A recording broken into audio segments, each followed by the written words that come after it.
বাংলাদেশ জাতীয়তাবাদী দলের ভারপ্রাপ্ত চেয়ারম্যান তারেক রহমান আগামী 25 ডিসেম্বর দেশে ফেরার ঘোষণা দিয়েছেন। বিজয় দিবস উপলক্ষে লন্ডনে আয়োজিত এক আলোচনা সভায় তিনি একথা জানান। তারেক রহমান বলেন, ইনশাআল্লাহ আমি আগামী 25 ডিসেম্বর দেশে ফিরে যাব।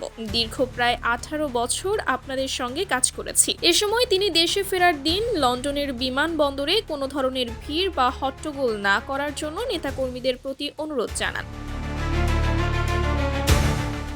বাংলাদেশ সময় বুধবার গভীর রাতে অনুষ্ঠিত ওই সভায় তারেক রহমান আসন্ন জাতীয় সংসদ নির্বাচন নিয়ে আশাবাদ ব্যক্ত করেন। তিনি বলেন, 2 মাস পর বহুল প্রত্যাশিত জাতীয় নির্বাচন অনুষ্ঠিত হতে যাচ্ছে এবং একটি দায়িত্বশীল রাজনৈতিক দল হিসেবে বিএনপি জনগণের সামনে সুস্পষ্ট পরিকল্পনা তুলে ধরতে চায়। তারেক রহমান বলেন, আমি কোনো স্বপ্নের মধ্যে নেই, আমি আছি পরিকল্পনার মধ্যে। তিনি দাবি করেন, শহীদ রাষ্ট্রপতি জিয়াউর রহমান ও সাবেক প্রধানমন্ত্রী বেগম খালেদা জিয়ার নেতৃত্বে বিএনপি অতীতেও সংকট থেকে দেশকে উদ্ধার করেছে এবং এবারও জনগণের ভোটে সরকার গঠনে সক্ষম হবে।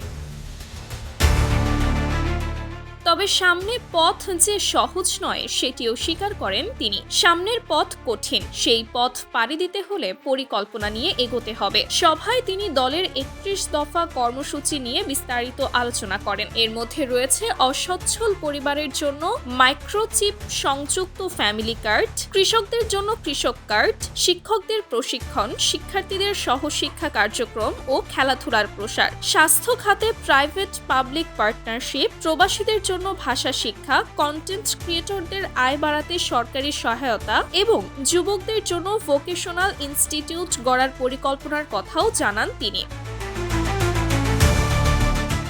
Sumaiya Snigdha, daily our Bangladesh.